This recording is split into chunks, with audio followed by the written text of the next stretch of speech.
Assalamu alaikum, everyone, and welcome to this live webinar and taster session for Arabic through the Quran. I hope everyone is well. Inshallah, it would be really lovely to hear where you're joining from this evening. Let us know how you're doing. We're very happy to have you here.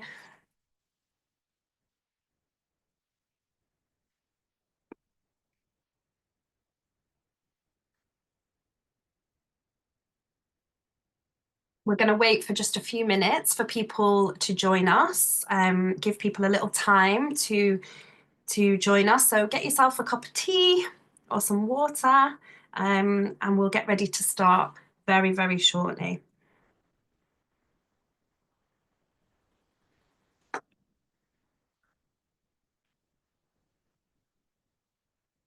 Assalamu alaikum.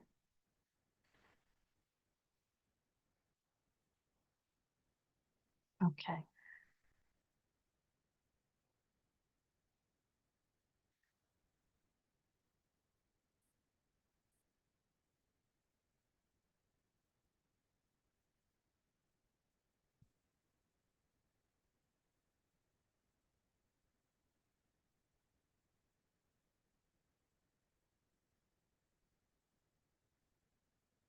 Assalamu alaikum, everyone. So just to let you all know, oh, you can't hear. Okay. Please let me know if you can hear me in the chat. The Q&A box that we have open, we would like to use that for questions regarding the course or questions regarding the taster session, the webinar. If you use the chat feature, do let me know whether you can hear me. If you can't, then I need to try and fix that.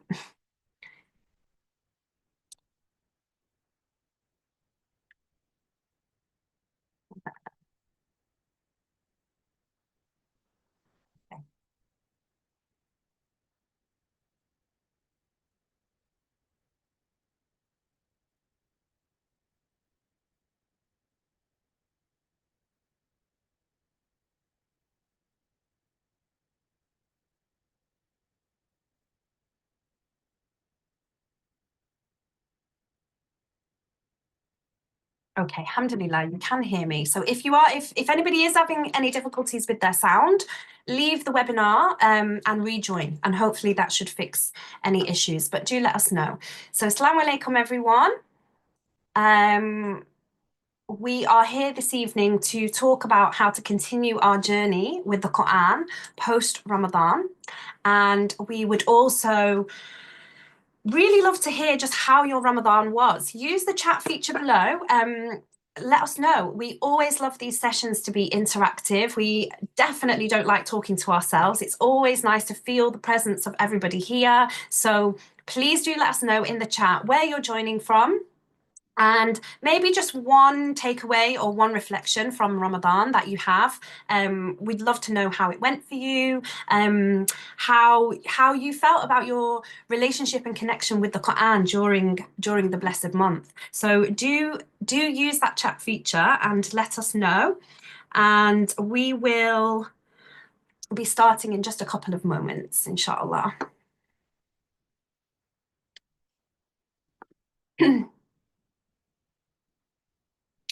I'd also love to hear if there are any of our members who studied our Pearls Reveal course throughout Ramadan. Let me know if you're here. Just give us a wave or let us know if you're here, because I know we had some, mashallah, amazing people with us during Ramadan who really, really got involved in that course, and it would be great to know that you're here with us this evening.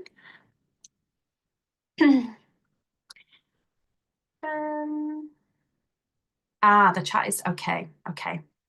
That's why no one's chatting, because the chat is disabled. Okay. So I would need to ask Ostada Ola or Omar. The chat feature seems to be disabled. So if somebody can help me to sort that out, we will then be able to see what people have to say. Let's have a look. Okay, fabulous. I think we're all right now. Um, okay, so we've got people here from Canada, from the UK. Alhamdulillah, we've got the chat open, so let's use it. We don't want to be here alone. Um, excellent. Assalamu alaikum, everyone. So we have someone from Poland, mashallah, but living in the UK. Amazing. Um, let us know, how was your Ramadan? How are you feeling? Um, we're just a couple of days post Ramadan, and it just went by, subhanallah, it went by so quickly. I think all of us are probably feeling that. It always goes by so quickly. And we feel that sadness, don't we? We feel that sadness that Ramadan has gone, but we're here to see how we can continue that journey and keep that barakah going. So alhamdulillah. Okay. So yeah, you're absolutely right. It's very, very heavy for us, isn't it, as Muslims, as an ummah, to experience the joy and barakah of these times when we know that there are so many of our brothers and sisters across the world, but especially in Gaza, experiencing such difficulty, such hard times. But one thing that we can take from witnessing what we have been seeing, and particularly what we saw during Ramadan, is just the resilience of the Palestinian people, and in particular how close they hold the Qur'an to their hearts, and how alive the Qur'an is even in the midst of their hardship. This is always such an inspiration. So alhamdulillah, but may Allah make it easy for them and bring about peace and a ceasefire and restoration of their land, and grant everyone who's lost their lives Jannat al-Firdaus. I mean, okay. Oh, so we have someone else who's Polish with us today, mashallah. Amazing. Okay. Joining from Oxford. Assalamu alaikum, Aisha. Um, what are you saying? Ramadan has definitely been the most challenging, but the Quran has been a solace, and you want that to continue, inshallah. We all want that to continue for each and every one of us. I mean, we have someone here from California. Amazing. Excellent. We have someone here from Austria, living in Algeria, mashallah.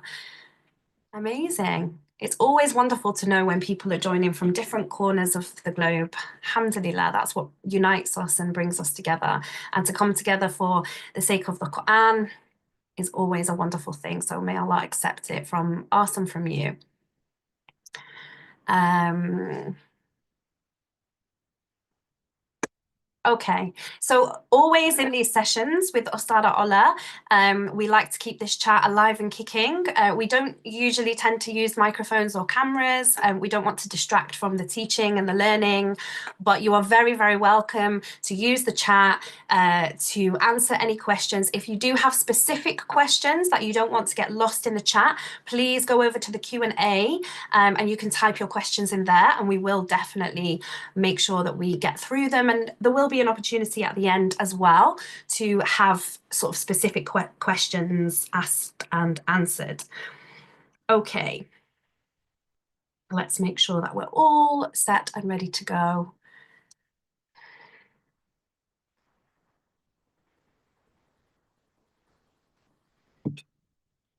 Okay. Bismillah. Assalamu alaikum wa rahmatullahi wa barakatuh. I'm going to make a start now. And I just wanted to begin really by asking you all to just take a moment to think back to your Ramadan. And how did you connect with the Quran during that time? Was it that you came back to the Quran after a long time? Was it that you opened the Quran for the first time in years? Was it that you didn't necessarily have a daily or a weekly connection to the Quran, but you were able to establish that during Ramadan? Maybe you read more than you would normally. Maybe you focused on one particular surah and you reflected and tried to get a little deeper into that kind of understanding and reflection.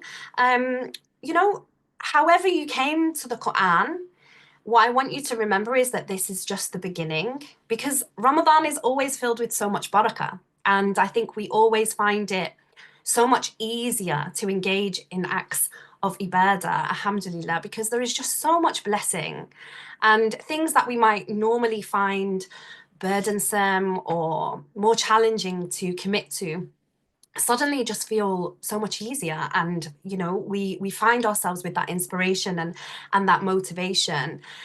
But towards the end of the month, and we celebrate Eid and we come together with our families and we have a nice time, and then that feeling of just sadness kind of, it's gone. Like the all that opportunity to do good and to gain all this extra rewards, it's gone. And we can sometimes feel a little sadness. Shaitan has returned and suddenly we're distracted and we're enjoying our coffees and we're, back into the grind of daily life. And it can feel like Ramadan has just slipped away.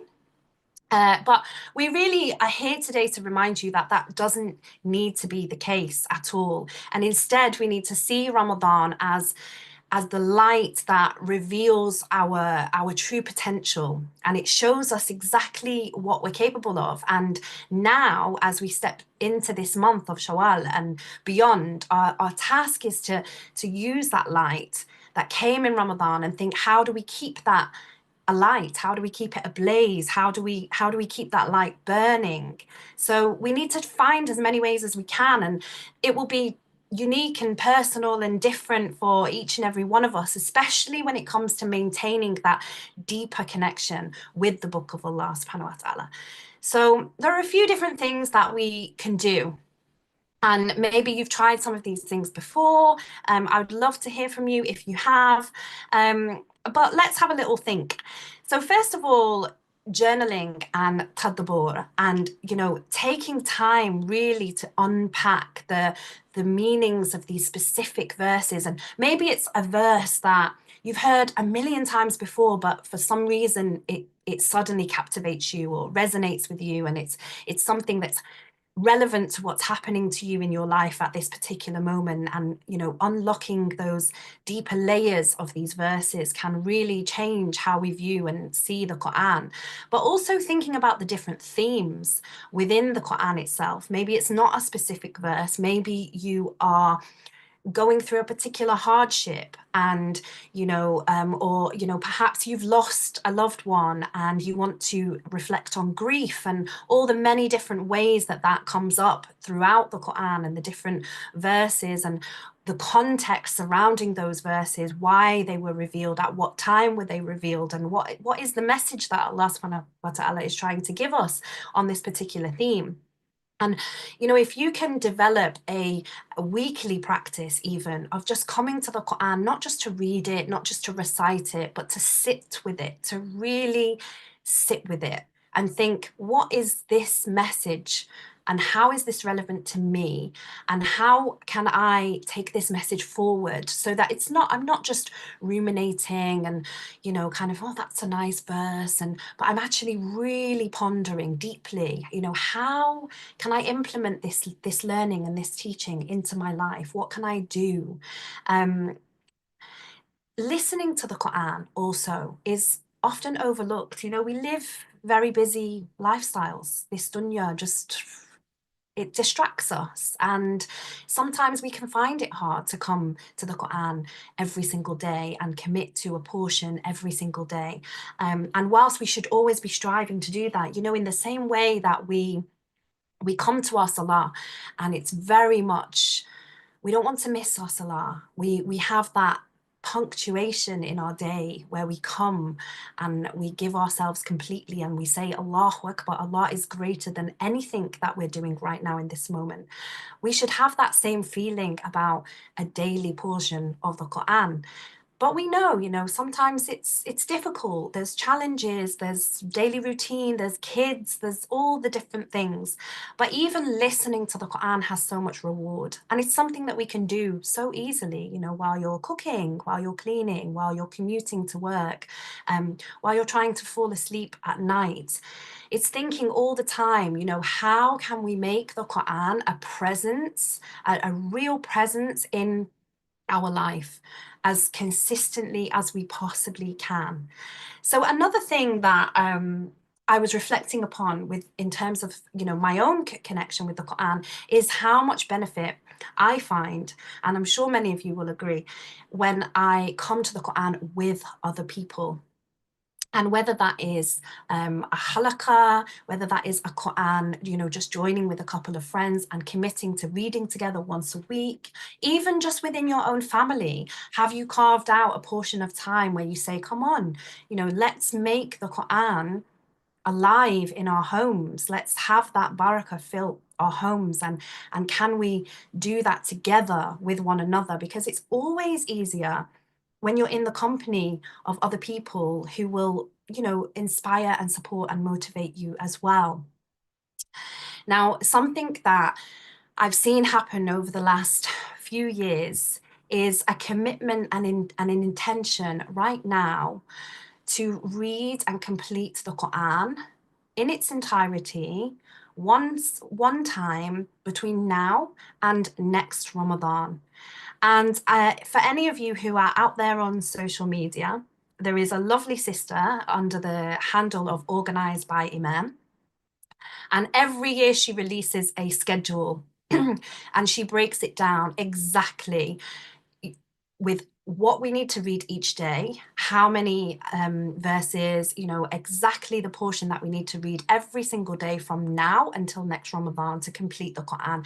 And for some people, this structure, this, having everything down in black and white and following something, it's a little checklist that they can say, and if you fall behind, it's okay, just spend some more time. And having that it mapped out really clearly can be so beneficial for others. And finally, I just wanted to remind us all, and especially because we're here today to learn and to kind of delve deeper into the Quran, the importance of coming to the Quran to seek knowledge.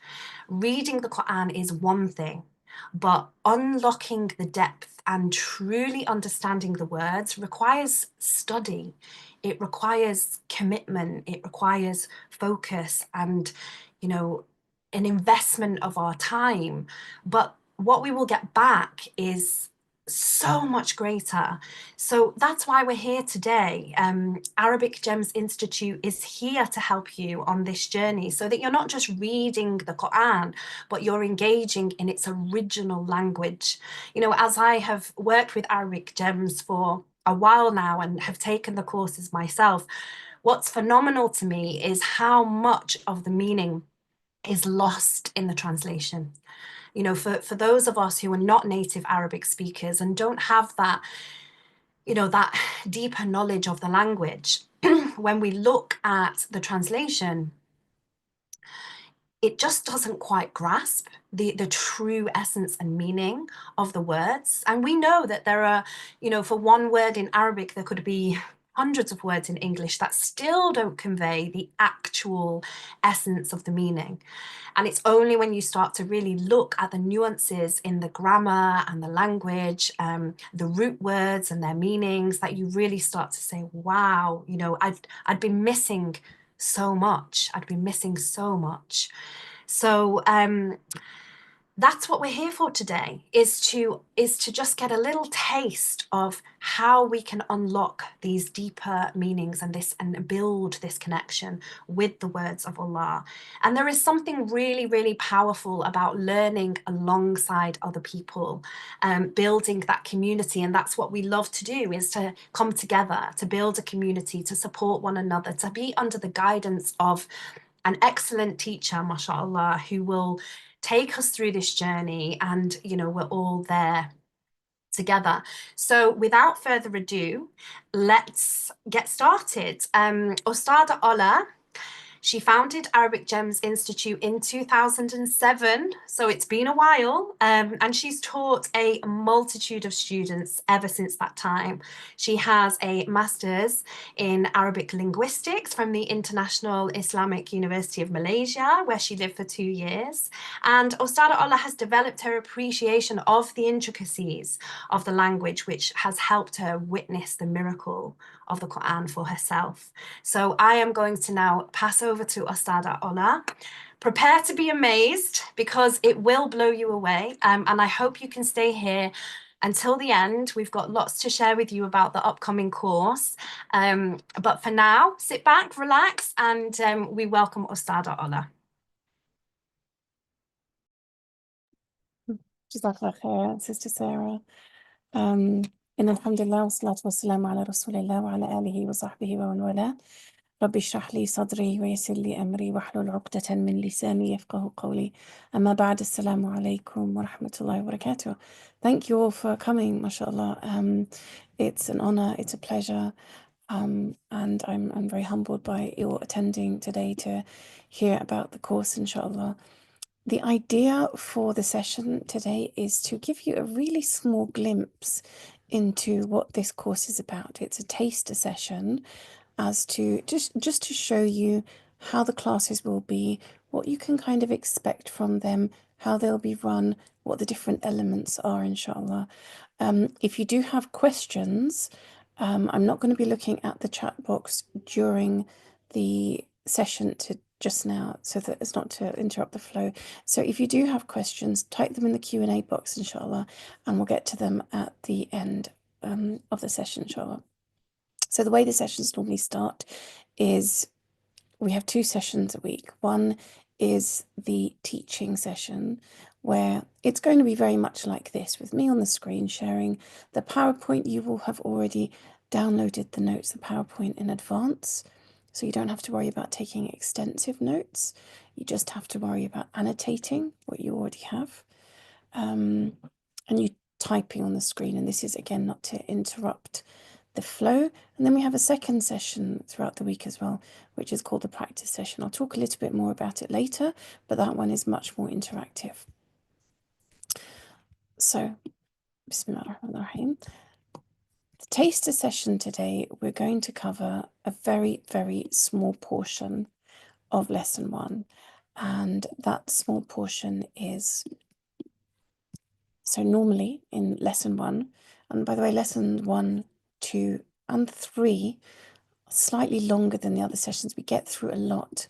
And then the sessions become a lot more, they become shorter. They become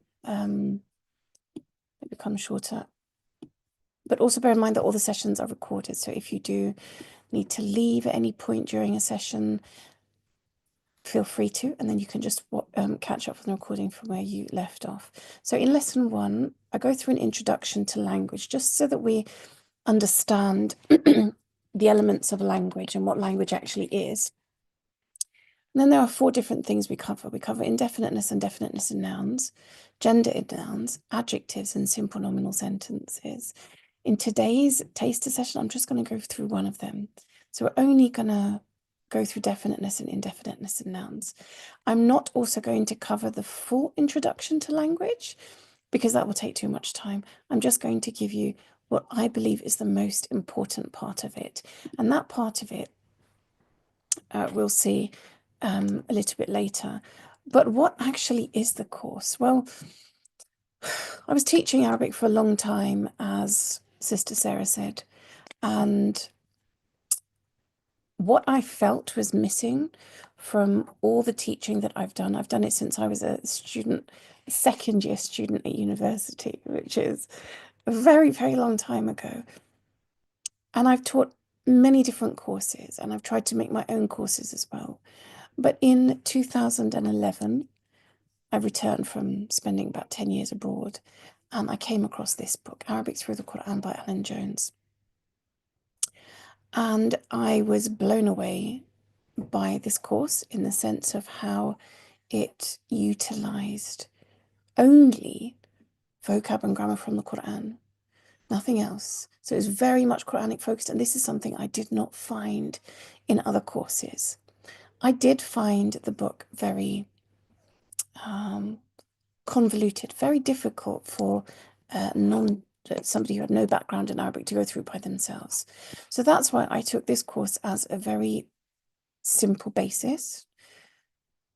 So the course is based around this book, but in addition to that, I have added a lot to it. We've got consolidation exercises, we've got testing, we've got lots of different information, and then we have the gems, which I'll get into, inshallah.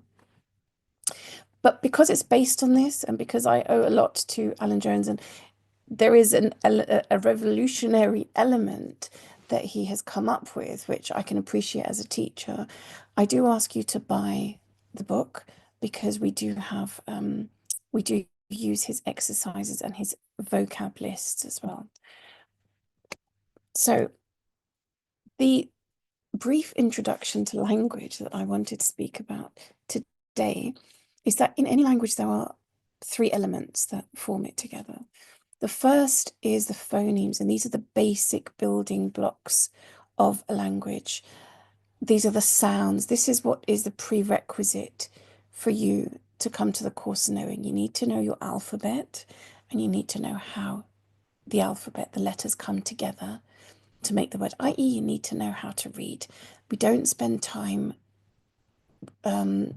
teaching how to read. It doesn't have to be extremely fluent. I remember when I first started learning myself, I did know how to read, but it was very, very, very slow. But then with the constant usage of the reading, doing it every day, it's sped up very quickly. So you don't have to know how to read quickly, you just have to know how to read. So this is something that you will come to the course already knowing. The second part is the morphemes, and these are the smallest parts of language, the smallest units that carry a meaning. So for example, the word dogs has got two morphemes in it. The word dog, which indicates the four-legged creature, and then the S at the end, which indicates that there's more than one of them. So this loosely relates to the vocabulary, the words and elements that you add to the ends and beginnings of the words, infixes, prefixes, suffixes, etc. The words, the vocab, are something that you're going to have to do by yourself weekly, and there are things that we've put in place to help you do that, which I'll get onto. But this element is down to you to learn. And then we have the grammar, and the grammar is divided into the semantics, which means the meanings of putting words together, what the meanings imparted are, and also the syntax, how the words are put together in a sentence. So when you put two words together in a sentence, what is the meaning that's implied? So loosely called the grammar. This is something that we're going to focus on. We're going to teach you these three elements together. Once you know them all, you've understood a language. And we do this quite fervently. Remember, this is an 11-month course, and in 11 months, by next Ramadan, and yet Zainab is testimony to this because she started last year and she finished before this Ramadan, mashallah. By next Ramadan, if you keep up with everything, you will be able to, as you're reading along, you'll be able to understand about 80% of what it is that you are reading. And not just that, but you will also have what I call the glasses, the tools, the lenses through which to look for the gems by yourself, inshallah. Okay, so as Sister Sarah said at the beginning, we have built up this momentum in Ramadan. Ramadan was supposed to come out of it being different people to the ones we were when we went in. And one of the ways that we can be different is our dedication to the Qur'an, our turning back to Allah.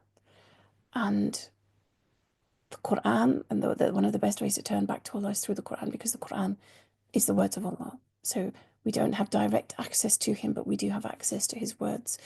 And this is one of the ways that we can get closer to him, definitely. Right. Now, the other thing that I want to address is that many people think that, and I've heard it a lot of times, that there's a lot of courses that teach the Quran just by learning words. Why can't I just go through the words, do a word for word study of them? Why do I have to trouble myself learning grammar? It's so difficult to some people. Well, I want to give an example. I want to show you why through this example. In the Quran, you have an ayah, فَذَلِكَ يَوْمَئِذٍ يَوْمٌ عَسِيرٌ. If I tell you that ذَلِكَ means that, يَوْمَئِذٍ, on that day, يَوْمَئِذٍ, on that day, the word يَوْمٌ means day, and the word asir means difficult. How am I going to know how to translate that? Is it going to be that on that day is a difficult day, or that on that day is the difficult day, or that on that day is... There's many different ways that I can translate it. The day is difficult. I can say that these three words, ذَلِكَ and يَوْمٌ عَسِيرٌ, can be put together. For example, ذَلِكَ يَوْمٌ عَسِيرٌ means that is a difficult day.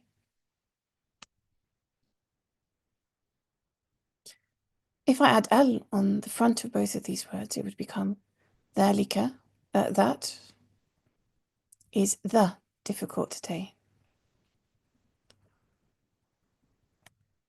If I put al on the first word and not on the second word, it would be that day is difficult. All three of them using the same three words with slightly different shades of meaning. Now, you might not think that it's a big deal if it which of these it is, but it can be difficult, a big deal. And remember, this is the Quran. This is the words of Allah. This is the source from which many fiqh rulings are made. This is the source from where many of us get our guidance in life. So the difference between them can be a very big thing. So it's very important to understand not just the surface level meanings, what these words can be, but exactly how they come together. And this is why just knowing the meanings of words is not enough. We have to know the grammar. We have to know how we put those words together in order to make meaning. In some instances, this is a very, very simplified one. In some instances, it can actually lead to shirk if we are not aware of the grammar and we translate words in the order that they're in, for example, in the Quran. So it is a very, very serious issue, not understanding the grammar and how words come together. Now, to start with the actual lesson itself that we would actually cover in the class, we'd start by talking about definiteness and indefiniteness of nouns. Now, in English, there's a difference of opinion on how many major word classes there are, but a generally accepted view is that you have nouns, you have adjectives, you have verbs, and you have adverbs. Okay, a noun is a doing word, a naming word, sorry. An adjective is a describing word, a verb is a doing word, and an adverb gives you more information. It modifies the verb. Usually these adverbs are words that end in ly, for example, in English. But you have four main categories of words. In Arabic, there are only three, and there's no dispute about this. You have an ism, which loosely corresponds to a noun. You have a fi'l, which loosely corresponds to a verb. And then you have a harf, which is anything that's not a noun, not a verb, is considered a harf, a particle. What about the adjectives and the adverbs? They are considered to come under the category of the ism, the noun. Now, when it comes to nouns, every solid noun, every naming word noun has to either be definite or indefinite. For example, you can say, I ate the apple, or I ate an apple. There's no other way. It has to be definite or indefinite. What about if I said I ate his apple? Would that be definite or indefinite?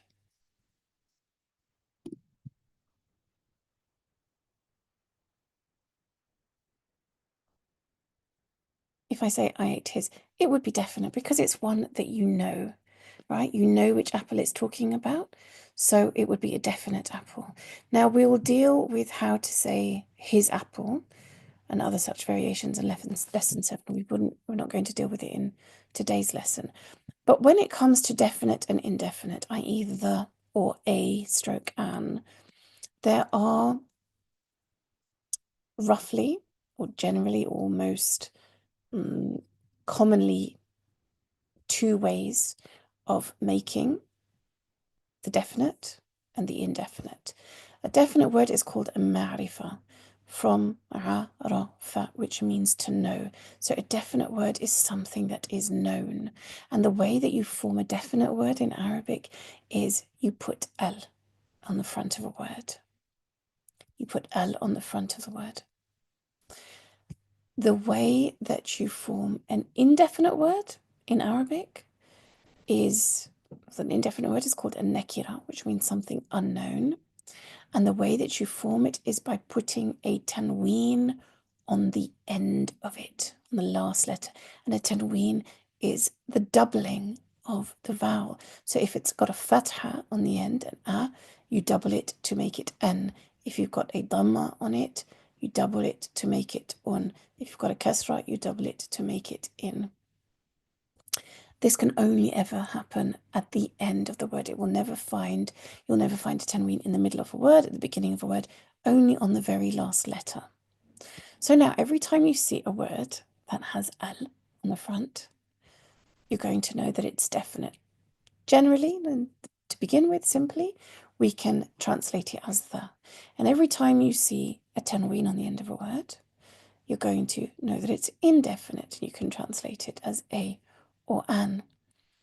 Now, what does definite or indefinite actually mean? Definite means something that is known, something that is specific, something that is defined, whereas indefinite means something that is unknown, unspecific, undefined. But you might say to me, but I've heard names like Muhammadun with a tanween on the end. And a Muhammad is it's called a proper noun. It refers to a specific person. So how can it have a tanween on the end? It must be definite. Well, the tanween didn't always mark indefiniteness.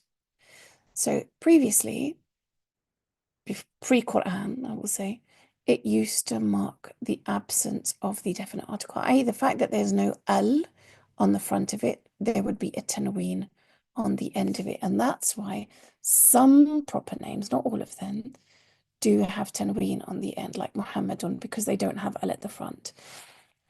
And later on it evolved to mark indefiniteness. So this is just, when you find slides with notes, sometimes it's just a remark, something that you might be thinking, something that I would think when I was learning initially. My teacher explained definite and indefiniteness, so I just like to explain them right now in case you start thinking about them later on. Now, how do we then make a definite word an indefinite word definite, or vice versa? It's very simple. We will take the word in its indefinite form, for example, biladun, meaning a town. It has tanween on the front, on the end, right? Which means it's a town. I want to say the town. So how will I do that? I'll drop one of the final vowels of tanween. What you see here is a tanween dhamma, and there are three ways that you might see it written. Sometimes like this, sometimes like this, sometimes like that. They're all tanween dhamma. Just in the Qur'an, sometimes they're used to indicate different things, but that's in terms of tajweed, not in terms of grammar. So grammatically, they're all tanween dhammas. So you drop one of them, so you only end up with one dhamma. That's the first step. And the second step is you simply add al to the front. So biladun, a town, becomes al biladu, the town. Okay. If I want to do the opposite, vice versa, and I have a definite word, such as ar-rasulu, the messenger, it has al on the front. So how do I say a messenger? First of all, I would drop the al because the al is the, and I'd end up with rasulu. And then I would simply double the final vowel to make it tanween. So it would become a messenger. Okay. What would al-kitabun mean if the word kitab means book? How would you translate that?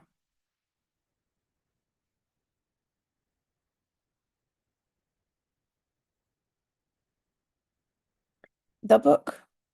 Does everyone agree with Fawzia?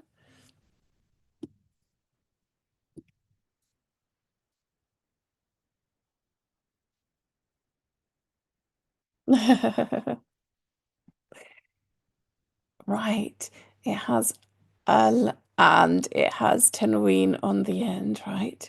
It is a trick question, and I do like using trick questions. It can't be a book because it's got al in the front. Okay, this means the, and this means a. So it's actually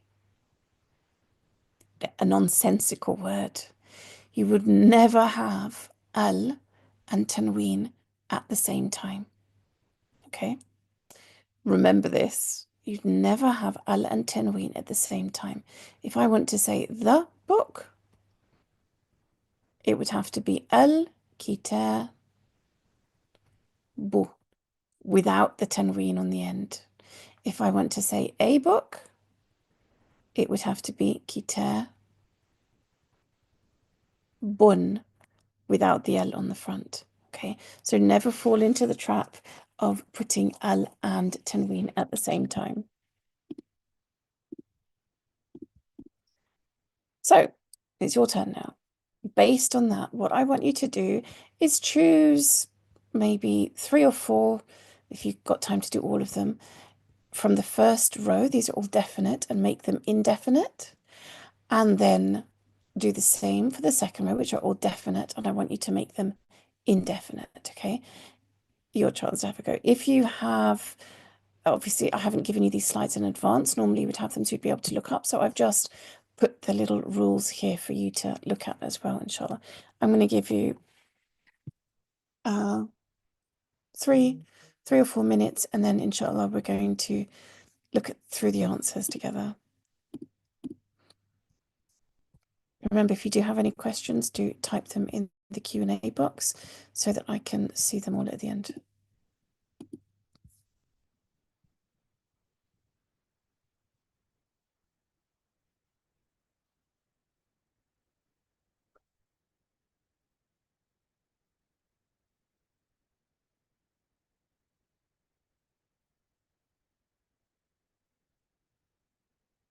Anything that's in the Q&A box, I will answer it at the end, inshallah.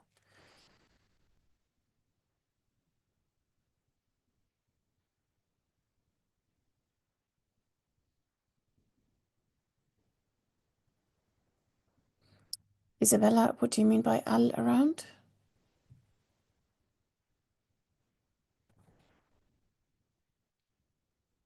Oh, okay, sure.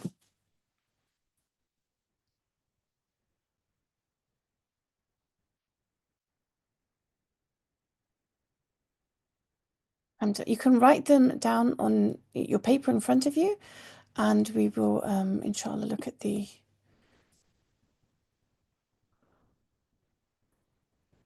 answers afterwards.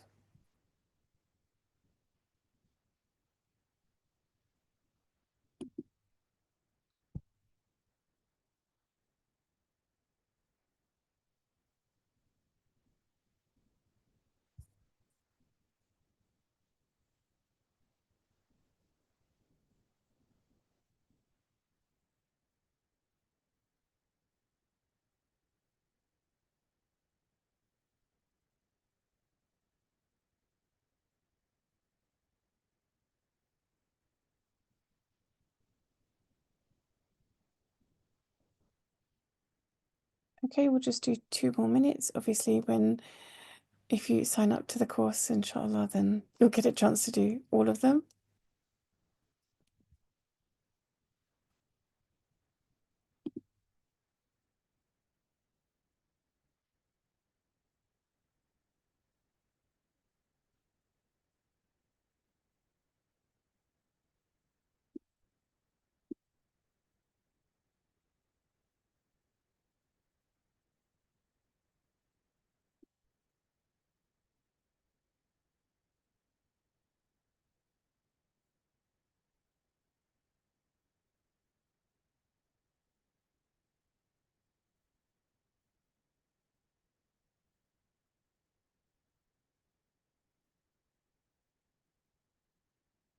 Okay, hopefully you've all had a chance to at least do a couple from each column.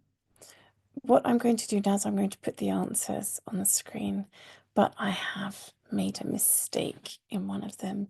So check your answers to what you have, check what you have written against the answers on the screen and see if you can spot the mistake.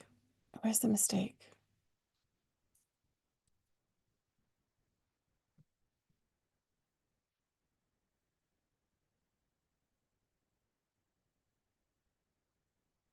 Very good. Very good. Al-Karimun. What's the matter with this? Why is there, what's wrong with it?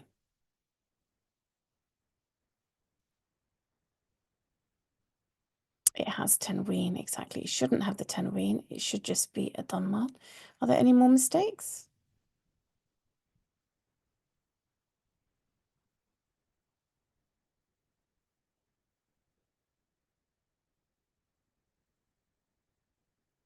Next one down. What's wrong with that one, Khadija? The one below it. Good. And yes, Riyadh. Good. What's wrong with, let's start with this one. Al-Maji. What's wrong with this one?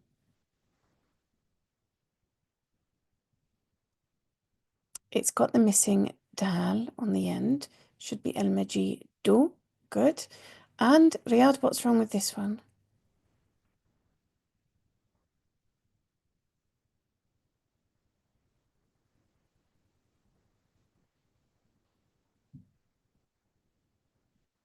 It's got the ayn missing. It's got an a instead of a. Now, these are all mistakes that I have genuinely come across that people have done. They have either forgotten that you can't have al and tanween at the same time, or as they've been writing, they've missed a letter, or they have substituted a letter for how it sounds.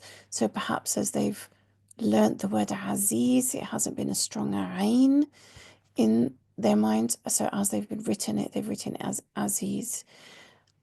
These are all mistakes. We all make mistakes. I made tons of mistakes, but sometimes mistakes can change meanings.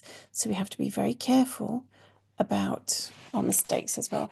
And my students will tell you, I like precision because it trains you to be meticulous and precise. And later on, as you hunt for the gems, precision is actually very, very key and tantamount to finding them successfully. So this is a brief introduction to definiteness and indefiniteness in nouns.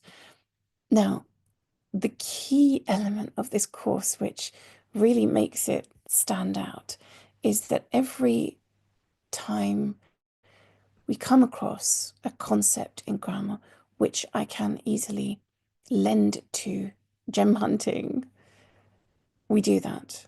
So I will take what I've taught you right from lesson 1 and try and show you how to use it to hunt for gems in the Qur'an.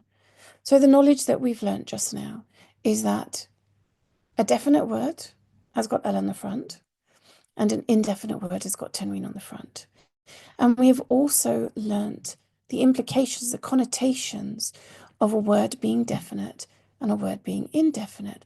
We've learnt that a definite word is something which is known and defined and specific and limited, while an indefinite word is something that is unlimited, unspecific, undefined, unknown.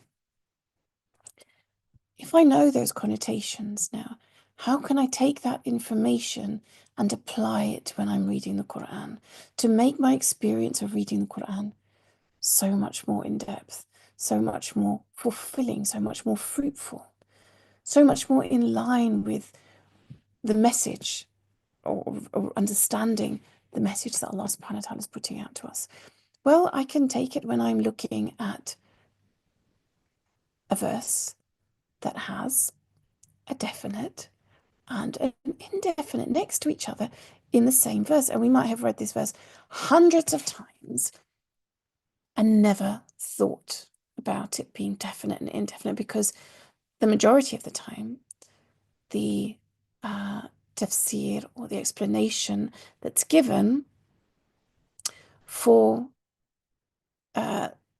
this ayah and the one after it, for inna ma'al usri yusra, inna ma'al usri yusra, is the fact that it's repeated twice, which means that with one hardship comes two eases. That's what we hear a lot of the time, and that is absolutely true.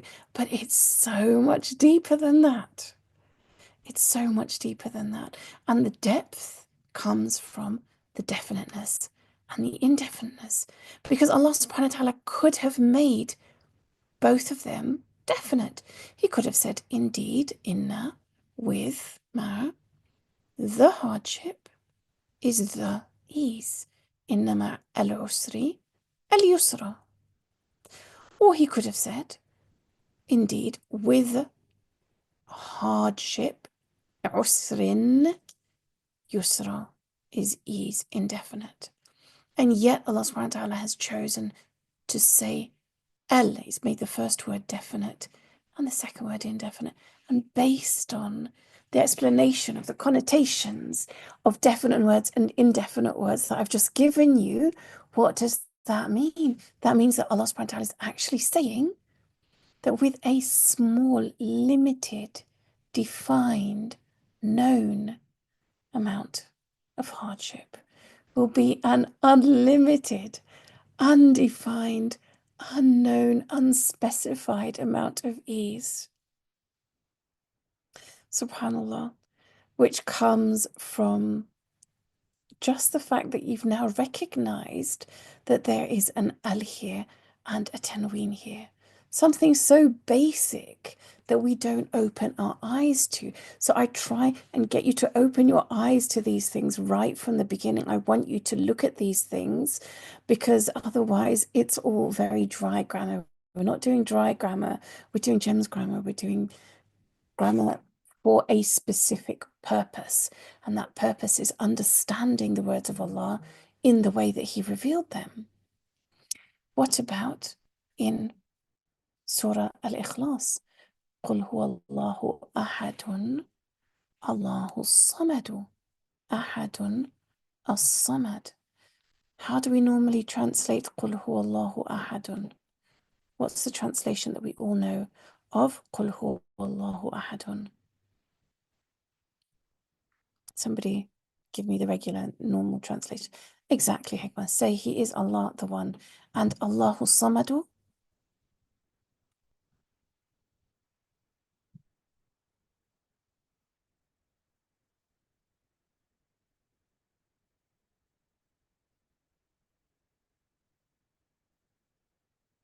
Allah, the Sustainer, right? We always translate it as, say He's Allah, the One. And yet Allah subhanahu wa ta'ala hasn't said Al-Ahadu. He could have said, قُلْ هُوَ اللَّهُ الْأَحَدُ اللَّهُ الصَّمَدُ. Or he could have said, قُلْ هُوَ اللَّهُ أَحَدٌ اللَّهُ الصَّمَدُ. And yet he didn't. How? This is the first surah we've probably known it for many of us since we were very, very small. You know, a lot of people, we teach it to our children from as soon as they can talk. And yet, how many times have we actually thought to ourselves, well, why? Why is ahadun indefinite and as-samadu definite? Now that we have these tools to recognize them, now we should be asking, well, interestingly, the word ahadun is not used to describe anyone but Allah. You will not find the word ahadun as an adjective to describe anyone. Not people, not anything, only Allah. And even though it means one, the regular word for one is wahid. This is how when we count, we say wahid ithnain. And Allah subhanahu wa ta'ala, even in the Qur'an, is described as being wahid. There are ayahs in which it talks about wa ilahukum ilahun wahid. But when Allah subhanahu wa ta'ala describes himself using the word wahid, it's always with another adjective, either before or after it. For example, ilahukum, your Lord, is ilahun wahid, one Lord. Whereas here it's saying Allah is one. Now, ahad is not, it's a very, very unique word. It is not one as a number that you can count on from. It is a word that can't be divided up. You can't use it in multiplication, in sums, in addition. It doesn't imply any plurality. You can't pluralize it, nor can you divide it up. It is a unique word in itself, just as Allah is unique. But why is it indefinite? Because Al-Ahad could also be unique. It's indefinite because the people would make partners with Allah. They wouldn't always attribute, they wouldn't always recognize the oneness of Allah. So because they wouldn't recognize the oneness of Allah, Allah subhanahu wa ta'ala is saying that He is one and He will always be one in an unlimited, undefined sense, continuously, never ending. And that's why it's indefinite, because you cannot define Him. You cannot limit Him. You cannot specify Him because of His uniqueness. SubhanAllah. This is implied within the indefiniteness of the word. Whereas when it comes to Allahul Samad, a Samad is somebody who people turn to for their needs. Somebody who solves their problems, or people direct them to, they will direct themselves to a Samad to fulfill their needs and to solve their problems. And they would do this, they would try to do this with their idols, they would try to do this with other people. But by defining a Samad, this is Allah saying that He is the only one. He is the one that you must turn to fulfill your needs and to solve your problems. Not any other human, not any idol. This is all contained within the Al of Samad. So when you look at it like this, I'm sure you will appreciate how much deeper your connection with the verses, how much more you appreciate what is being said through these verses, rather than just say He is Allah the One, Allah the Self-Sufficient, or the Sustainer. It's so much more deeper, and that's just by looking at the fact that this word is indefinite and this word is definite, and understanding the connotations of a definite and an indefinite word. SubhanAllah. Now, even though this is not to do with definiteness and indefiniteness, this is one of the most beautiful examples that I love talking about, because it also highlights one of the other things that we do refer to this in the course, but it also highlights further the depth of the language and how much is missed in translations. One of my favorite verses, لَإِن شَكَرْتُمْ لَأَزِيدَنَّكُمْ. Allah subhanahu wa ta'ala says that if you give thanks, I will give you more. And to me, this is one of the secrets of living in this dunya. Remember, the Qur'an is a manual for our lives, and this is one of the secrets to how we should have a successful life. Why am I going on so much about it? Because it adheres to a principle of language, and that principle in any language is that if you think that the person you're speaking to is going to have some doubt about what you're saying, then you emphasize it. And you can emphasize it in a number of ways. If I'm speaking, I can really stress my voice to emphasize a word. Either I can raise my tone, I can make my tone slower, I can pronounce certain words with the stress, I can use hand movements and gestures, I can bash on the table in front of me, for example. I can use extra words like definitely, words that actually add emphasis. So I can do all of those things if I'm talking to you in front of me.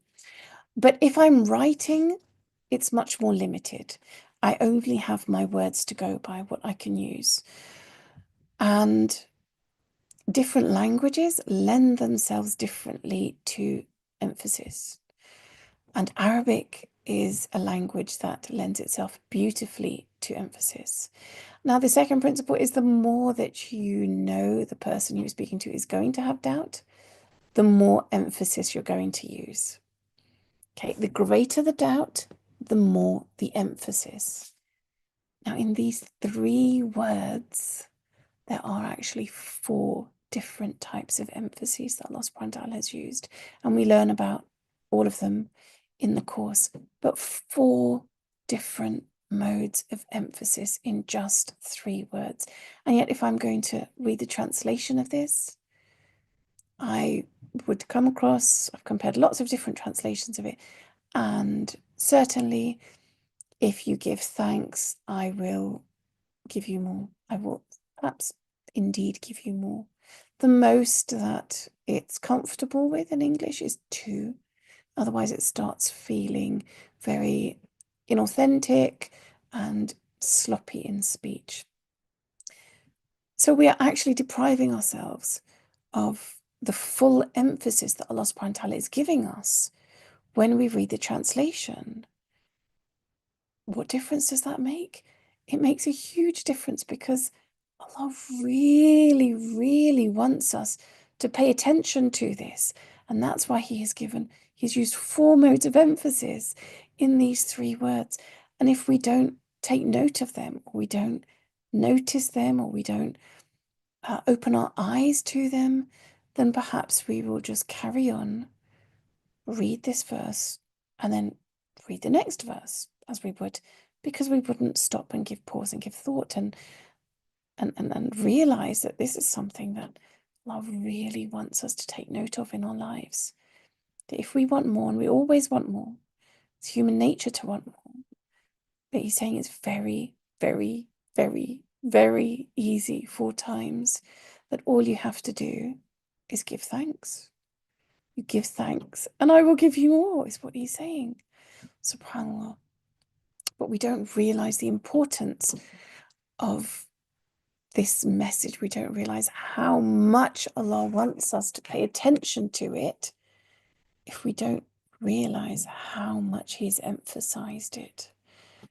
So we will learn to identify all the different modes of emphasis in verses like this, inshallah. So at the end of every lesson, you will have a series of homeworks to do. You have a vocab list to learn. I'm going to talk more about this afterwards.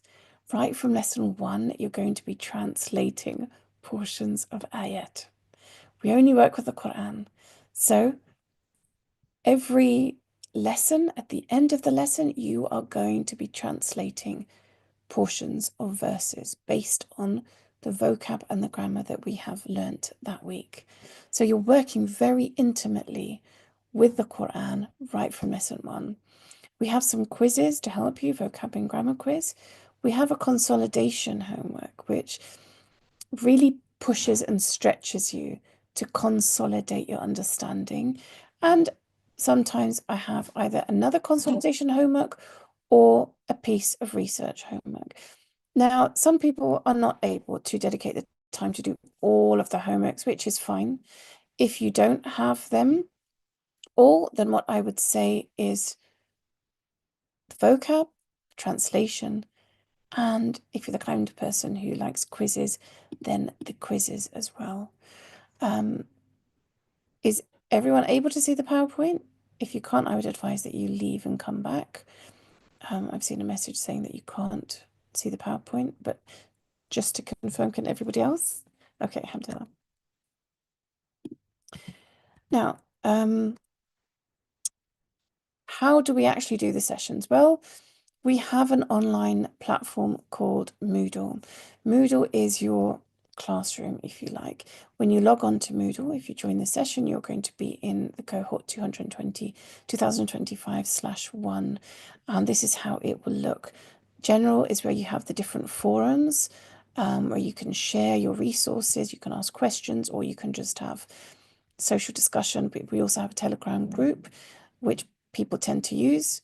And then each lesson is divided into the different sections of it, where you have the live class. This is where you will get the link for the live class, but I would just recommend you bookmark it. It's the same link every session. You don't need to log on to this every week for the live class. You will get your handout, which is basically the slides that I'm going to go through in the class, but in black and white.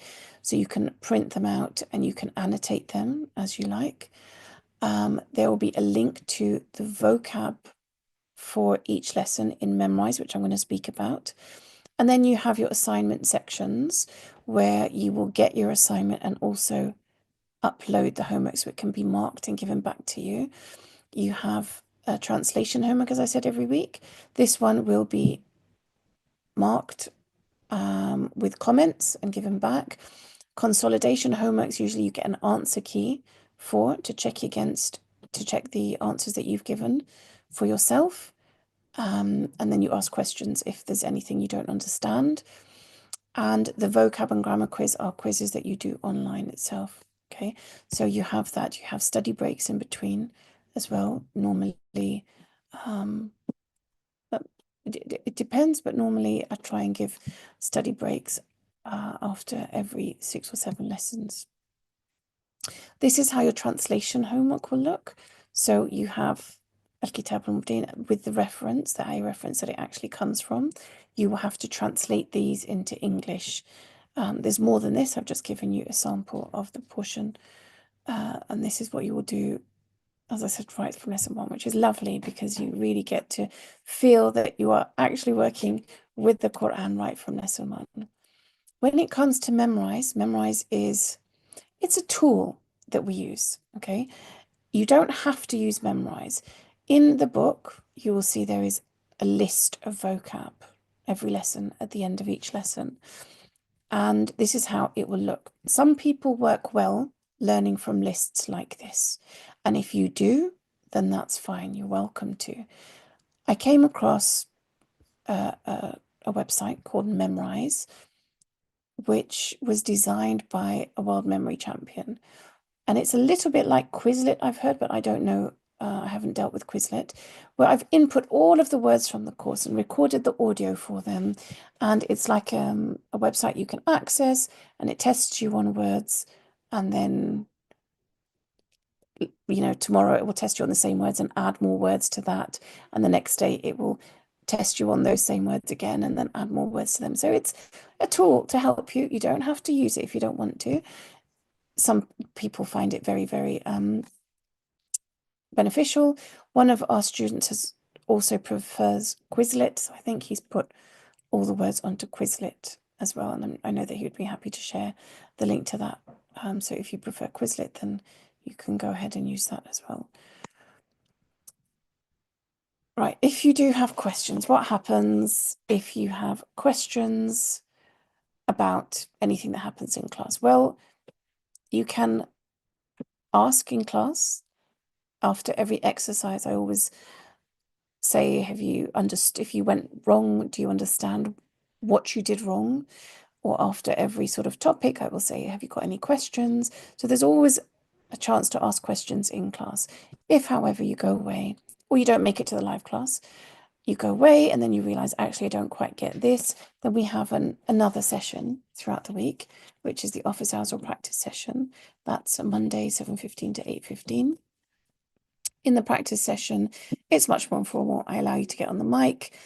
I allow you to ask your questions and I will deal with whatever questions come through.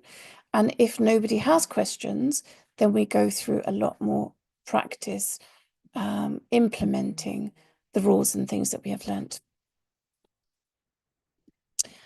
Or you can also ask in the community, which is the student forums that I just spoke about on the Moodle platform, where you can ask questions or share resources, etc. And also on our very active Telegram group, mashallah. So that's that has been good. That's been a good place to get involved, get your community, and ask your questions, mashallah. Okay, so that is my presentation. Here's a couple of testimonials, mashallah, from past students, and also Zainab has mentioned her own in the chat, mashallah.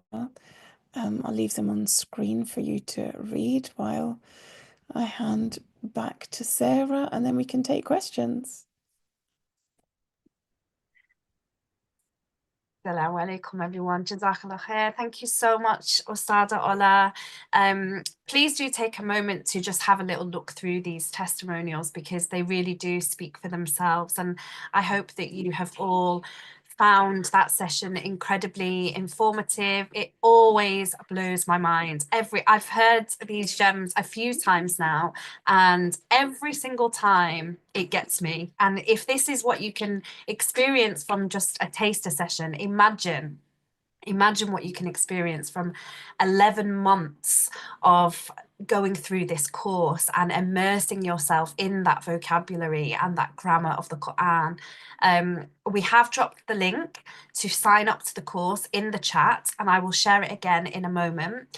I wanted to let you all know that for the next 48 hours, we are offering a special discounted rate for everyone who's attended this webinar.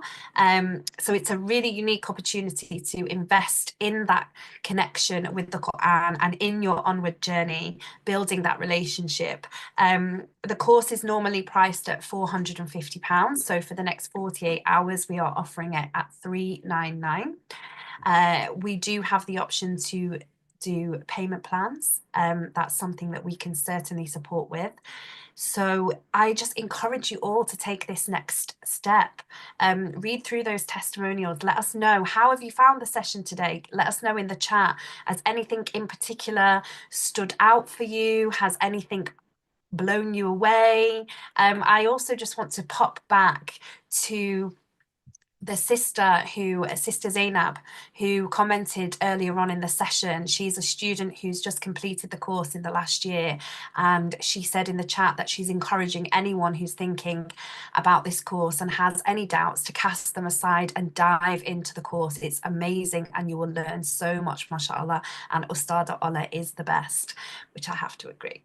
And she has not been paid to be here, I promise you. This is a genuine review. It's an incredibly structured course. You know, you are guided so effortlessly through it, and it really does speak for itself. We've had such incredible feedback.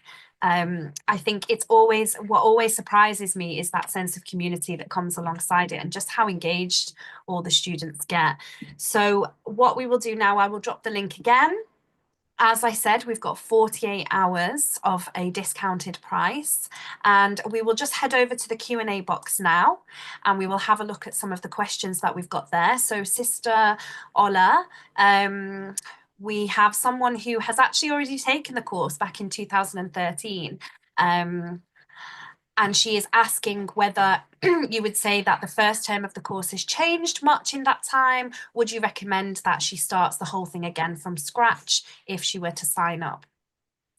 So there are definitely, the gems has been added a lot more this time. Definitely, there was only a few last time and it was towards the end, but definitely I've tried to integrate them into every lesson where possible this time round. And I always try and improve things, always try every single, like even from the 2023 cohort, I tried to improve and change things a little bit. I would recommend you just start again from scratch, especially because it was just one term. Yeah, absolutely. And just to add to that, I would say you're never going to lose anything from going back and giving yourself that foundation. Even if you do come across things that you remember from last time, it's going to be beneficial, and you know, you'll take it in on that much of a deeper level. So thank you for answering that question. We also have I have covered several grammar books and courses over the years, including Arabic Through the Qur'an by Alan Jones, mashallah. I'm mostly interested in the type of explanations you have given in the Elevated Dua series, and the classes that you gave with Solace Institute. Is there any course specifically for that? And how much of this course covers this type of explanations? It's a great question, because I know a lot of people were really inspired by the Elevated Dua series. So are there any connections between the kind of thing that you kind of uncovered there and this particular course? So the answer is, in as much as you saw the gems from this class, that's how much we go into it. Remember, this course is for everybody. It's for people who have not covered any grammar to begin with. So we need to integrate all of it together. So I wouldn't say it necessarily covers the elevated dua type things, although it will give you the tools to be able to perhaps look into researching that yourself. There isn't a course at the moment that covers that yet. I have got lots of people who keep on at me for doing courses like that. I think Zainab has left now. She's one of them. But yeah, so we do the gems throughout the class, which is different. It's very different and it's very beneficial, but it's not specifically the elevated dua series type things. Inshallah, we make dua that you have the capacity, Usada, to develop even more courses in the future. So we have another question about whether the course is recorded. The timings of the sessions, I know you've already mentioned that you will have live classes every Wednesday evening. Is it 8 o'clock that they will begin? 8:30, inshallah. 8:30, inshallah. They are recorded, and you can go back and watch them through the Moodle platform, if I remember correctly. Yeah. And then you also have the practice sessions, which are on a Friday. Do you want to just say a little more about those? So the practice sessions are on a Monday at 7:15, and the live sessions are on a Wednesday at 8:30, and this is UK time. Okay, inshallah. So Fauzia has commented particularly on the gem that you shared earlier. Would it be correct to interpret that the hardship could end as it's definite and limited, but the reward and the ease could continue beyond the test as it is unlimited, undefined? Yeah, absolutely. You can definitely say that. Yes, mashallah. Yeah, mashallah, you've got that nailed. Okay, so what is the pacing of the classes like now and the length of each live class? The live class length varies between, so as I said, the first 3 classes are quite long, but after that they get short. And what we find in the course is that when you have a particularly heavy class, then the next 2 or 3 or sometimes 4 that follow it are much lighter, and that gives you a chance to digest the class. But I would say the average is about an hour and a half on average. Slightly longer, slightly shorter sometimes. Yeah, absolutely. And the practice sessions really do help to consolidate that learning and, as it suggests, put into practice what you've learnt. Yeah, Yeah, sessions are just now, they don't go beyond that. yeah. So do you need an account to be made in order to access the Memrise? And do You we have to do, purchase the Memrise? yeah. So you need an account, but you don't have to pay. There is a paid option, but you don't have to go for it. I'm not sure what the benefits the paid option gives, to be honest. Most people don't. Yeah. Okay, so Sister Layla, I'm feeling you here. You've enjoyed today, you've enjoyed what you've heard, but you're worried about it getting harder. And I know, because I've been in your shoes, worrying about how hard it's going to get. But this is honestly Shaitan coming at you right from the beginning and making you feel like you cannot do it. You 100% can. Is there anything you want to add, Sister Ola, about how hard it gets and, how we can, I guess, equip ourselves? So what I always say to the students is you don't have to be a master of the class before the next one. I say today, lesson 1 seems hard. By the time you get to lesson 4, lesson 1 will feel like child's play. But if you think that you have to be completely on top of it by lesson 2, that's not realistic. it will take time for the information to settle. It will take usage for the information to settle. And everybody has agreed with me. They have panicked to begin with, going, that's so much information in lesson one. But then I say, it doesn't matter. Wait until lesson four, and it will seem like none of that information was too much. Yeah. So we've only done a quarter of what we normally cover. So we do cover a lot more in lesson one. But as I said, it all comes together in the end. And at the end of the day, even if you get 25% of the lesson compared to 100%, that's 25% more than you did before the lesson, Yeah, right? absolutely. Always go back to it. So a lot of students, they finish the course and then they're like, I just want to go back and go over things and make it even stronger. And that's fine. You have access to the course for a whole year after the course finishes as well. So It yeah. always sticks with me, Ostada Ola, about the lady, the sister who I believe she was in her 70s, one of your previous students. Just remind us what it was that she shared with you. So we were in a practice session one time and there was only two students who actually turned up. Um, and I said to her, I'm sorry, I'm going to have to pick on you to answer all of the questions because there's not really anybody else. And she said to me, and I didn't know this, she said to me, okay, but please go easy on me because I'm in my 70s and my mind is not as sharp as some of my peers. And Mhm. I started crying. It just humbled me and put us all to shame that week in, week out, this sister in her 70s is attending and trying and struggling. Your mind is quite slow at that age and really giving it her all and giving it her best. And while we are sort of, in the peak of our strength of mind, and we often make excuses that we can't do it because of whatever. But subhanAllah, it just shows that Allah wants to see our efforts. He doesn't want, the results are in His hands, but the effort is in ours. Absolutely. And if she can do it, so can we. Mm. Um, I love that story, honestly. So we've talked about what day and time the class takes place. Live classes on a Wednesday at 8:30 p.m. Practice sessions on a Monday. Right, so the payment plan, great question. The payment plan is actually set up via PayPal. We don't have Klarna.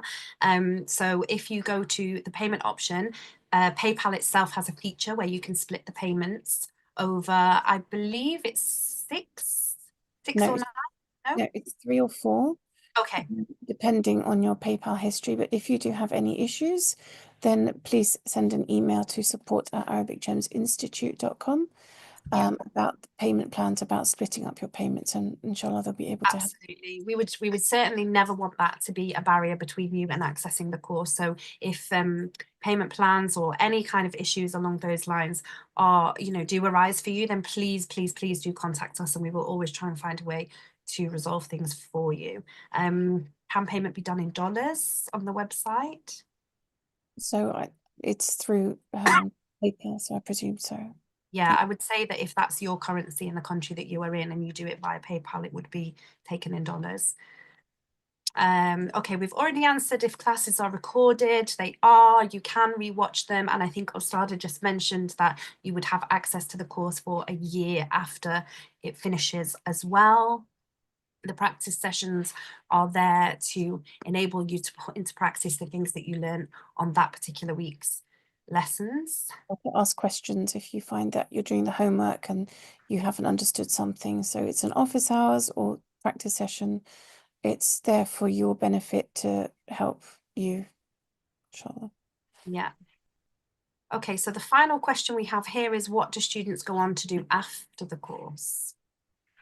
They enjoy their profound relationship with the Quran. So, to be honest, a lot of students have asked about advanced, courses after this. I'm in the process of designing another sort of term's worth, but my aim through the course is just to get you to develop that relationship with the Quran, to open your eyes, to give you the tools to it. Further study is not something that Arabic Gems at the moment offers, maybe by the time you finish the course we will, inshallah. But at the moment, for those who have just finished, for example, it's not something that I can offer, although I'm constantly researching and making new content, new courses, inshallah. And if there are things that you feel are missing out there that you really want to know and learn and engage in more, then let Ustada know. We'll put her to work. Yep, Sister Hikmah, before you go, I know you said to about the pacing. The pacing, remind me, inshallah, about what the question was. Right, yes. I said that generally, on average, the classes are about an hour and a half per week, but sometimes longer, sometimes shorter. You find that generally, when there is a relatively heavy lesson, the next few classes after that are much lighter. Term one, for certain, is a lot heavier than other terms. But so I wouldn't be able to say week by week because it sort of evens out. But remember, you're covering a lot of content in 11 months. So I would recommend giving about, for my former students, they've said about half an hour a day. If you can give half an hour a day, which I would say, after Ramadan, we generally spend time with the Qur'an. About half an hour a day we'd spend, reading Qur'an. I say just continue that. That's why I like to start soon after Ramadan, because you're already in that flow, you're in that routine, and just continue that afterwards, to maintain your relationship with the Qur'an, and that should be enough, inshallah. Yeah. Okay, alhamdulillah. Thank you so Yeah. much, Ustada, for all the answers that you have given. Thank There's you to everyone for there's being just here. there's just a few more in the chat as well. Okay, let's have a quick look. So Asma said, currently studying Arabic Sarf. What are the levels with Arabic Gems? Asma, we don't teach Sarf in the same way. We integrate it throughout the class. So that's why I'm saying that the way that Alan Jones has got it is different. I wouldn't say there are levels. I would say that you will learn how to conjugate different types of verbs. You will conjugate the sound verbs, the weak verbs, the doubled verbs. So if you've already got that basis, then you are going to, that will definitely serve you well because you'll have the basis, and a lot of students struggle with sarf a lot. But we don't teach it separate levels as such. It's all integrated all together, inshallah. Layla has asked a question about whether we follow like a school term. Do we have holidays? When do you have breaks throughout that 11 months? So I try to adhere to the school terms as much as possible. It's not always possible because we don't want to then have, a very long 7, 8 weeks of our teaching, 9 weeks, and then have the break then. So I do try to make the breaks in line with the school breaks, but I don't think we can have as many as school has. So roughly they are in line with, but remember, if you get out of sync, then you can always watch the recording, inshallah. Yeah, absolutely. Okay, Jazakallah, thank you so much. Thank you to everybody who's joined us this evening, who's participated in the chat, who's asked questions, just been here to listen. May Allah reward you for coming to this session with the intention of getting closer to the Quran. Just a little reminder that we do have this special offer available for 48 hours only. I really encourage you to take this step, to join in this transformative experience, to take that one little step and just see how Allah will come to you with the gems and the knowledge and the understanding. So may it be of great benefit to all of you. Thank you for being here. We do have okay, we've got one more question. If Sister Layla, if you just have a quick look in the Q&A box, we've got another sister that would like to make contact with you there. But that's all from us. So appreciate you all being here. May Allah reward you. And we really, really look forward to welcoming as many of you as we possibly can onto Arabic through the Quran. The course starts next week on Wednesday. So you have exactly a week before you can get started. So take care, everyone, and may Allah put barakah in your journey with the Quran. Assalamu alaikum wa rahmatullahi wa barakatuh. وإياكم. عليكم السلام ورحمة الله وبركاته.